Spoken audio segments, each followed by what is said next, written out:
Hi, I'm Grace. Hi, I'm Pierce. And this is Adjusting to the Curve. Yay! Awesome. Okay, so today we have Jessica with us. Jessica, if you could kind of say what you are, who you are, and what you do at Logan. Yeah, hi. Thanks for having me on today. I'm Jessica Scarato. I'm the Registrar at Logan. I've been here for about 5 years. Started out as a student records associate, and then I've worked my way up to the Registrar. Wow, look at that. Okay. So, you're a registrar. So, what is your day-to-day roles? What is your role on a day-to-day basis? Is there anything that you think is different than other roles that are kind of in your area, or?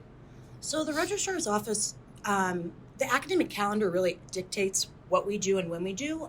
So, right now, for instance, we're in week 5. It's kind of like Which is crazy to me. He just said that the other day, and I was like, This 5? isn't week 5. Yeah, it's about We just started 2 days ago. A third of the way through. Yeah, that's what it's kind of a calm before the storm for us too. I don't know if that's how it feels for you guys, right For before sure. midterms kind of start, getting in the vibe from the first week jitters and then kind of getting through. So right now we're kind of prepping for the next term. This is kind of what we do. It's a little bit of a slower time for us. But we gear up. We really are super, super busy, I would say around week 14, 15 to gear up for graduation, make sure everything's ready to go, that we've got communication out to everyone, and then during the break time to get everyone set up, make sure classes are registered. You guys are in the right lab groups that you want to be in. If we've got lab request changes, we just want to make sure everyone's ready to go for the first day of school. And then those first 2 weeks are the add drop period. So it's maintaining those kind of administrative duties those first weeks for students. So y'all are already prepping for the next trimester right now? Yes. Oh wow. Yeah. That's very early. I don't know when I thought y'all did it, but I guess that makes sense. So you can get things ahead of Yeah, so we have to so a lot of what the registrar's office does as well is it's maintaining systems and data. So we maintain the student academic record. It's really our responsibility to maintain your data and make sure that that is accurate in our systems, because our main system that we use is Power Campus, and that really drives a lot of the data that goes into your other systems. So in order for orientation shells to open up for students in Canvas, I need to have courses rolled over for the next term in Power Campus, so then academic tech can do their magic and get all their stuff done on that end. So it's really interdepartmental, and a lot of what we do drives what other people have access and abilities to do. So we kind of that's why a calendar is important for us, to make sure that we're meeting deadlines, so then we're not holding up somebody else's ability to get done what they need to get done. So do you guys also, sorry. I was, okay, I'm sorry. Not yet. Now I'm so before Grace asks your question, I'm sorry. Yeah. So you know how when they're trying to get your schedule ready for the next try, and they're like, I don't know what you guys are going to look like yet because That's what they I was haven't going to done. ask. Okay, they haven't done this yet. So if y'all are starting now, how come y'all don't know until way after? I would say I roll over more. I'm more of the administrative tasks. Gotcha. So I allow the ability for other departments to do what they need to do in the systems. Gotcha. So a lot of the DC schedule too is built. It's a teamwork effort. It's between my office and the dean's office, and then faculty members and different directors or roles. Let's go through. Okay. Yeah, so I roll over the system so it allows that ability, and then I will reach out to Dr. Petrocco and give her an estimated trimester size cohort levels. So hey, we look like we have 100 30 or 180. Yes, exactly. And we're looking at mixed tries, but I think a lot of these mixed tries are going to go full try next time. So I really kind of look in and kind of dig at those numbers to give an expectation of what those sizes are going to be. Dang, I didn't know that. And then the dean's office handles actually the building of the schedule and rooms times with the faculty members on what works with the faculty schedules and different contracts on that end. But I kind of help with more of the administrative tasks and providing them data and resources that they need to do their job. Perfect. Well, so I guess kind of on that same thing, I kind of thought Registrar's office did more of the course schedules, but it makes sense it has to go through a whole bunch of steps. So in those steps, is there anything that on a student level students can do to either kind of make your job easier or kind of some advice you have for students just on your end? Because I feel like a lot of students, they don't see what you Yeah. guys do. Absolutely. And I would say too, some of that is probably a partnership that I've really tried to work out more with students and going to like getting myself in front of LSG because I don't Yeah. think you guys know like what you're saying that and what we do. So one thing that I was going to try and help do this term is maybe send out communication as soon as I've bulk registered you, because usually I go through and sorry, I got a little ahead of No, myself you're there. okay. It's all in like a lockstep procedure. Mhm. So in order for students to be eligible for elective registration in our systems, I have to have you bulk registered for the following term in the system. So what is bulk register? So when I think of bulk registered, that's where if you're in Tri 1, then I'm bulk registering you for all your Tri 2 Okay. classes Mhm. and splitting up the section sizes, the lab sizes.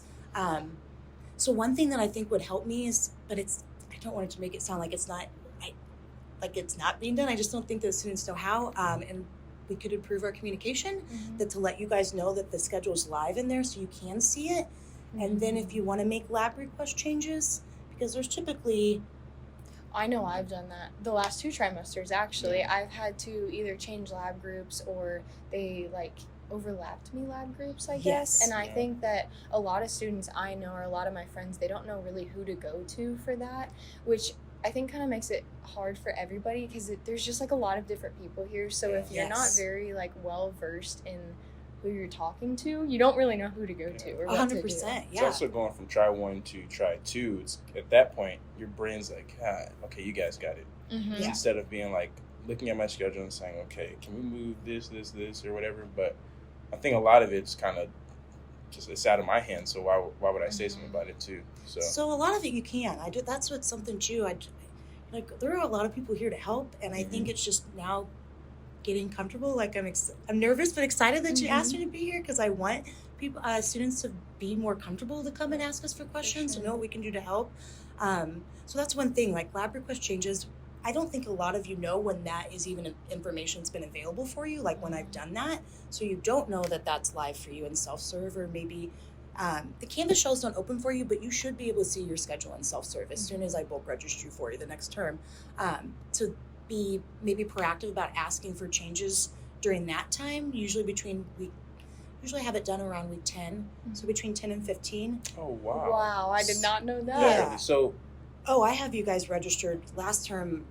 I mean, it's by 12 because I have to have you I have to have everyone bulk registered in order for the students who are eligible for electives to be able to actually get into the system and self-serve to access those courses. So saying something kind of like a week after finals is kind of like late. Yeah, in a for me sense. it's very hard because Yeah. I'm also super busy then, Yeah. and it's Oh my not that we gosh, I had can't, no but that's idea. a lot of the times I'll get a lot of them during break, which I know though too for students. That's when you guys are.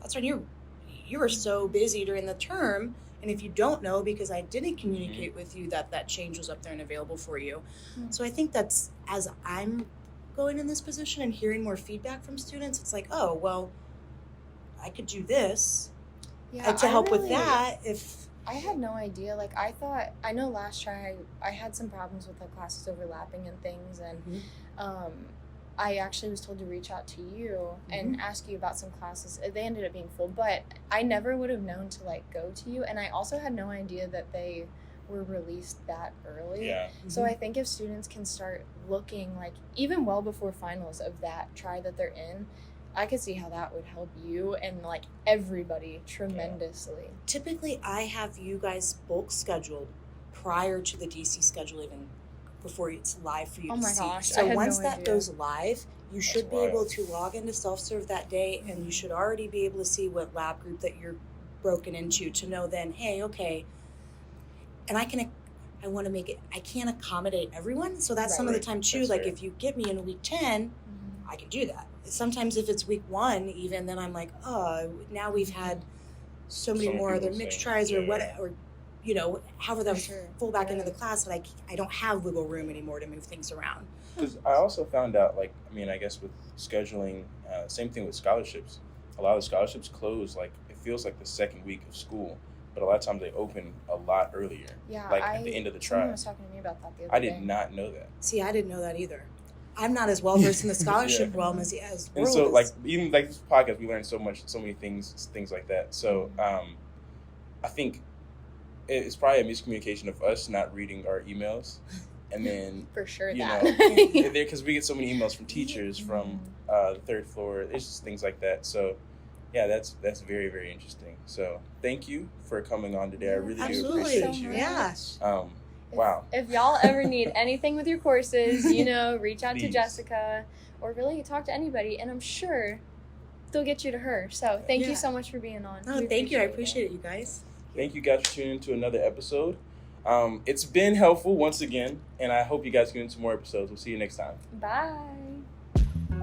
Listen, listen, listen, listen, listen.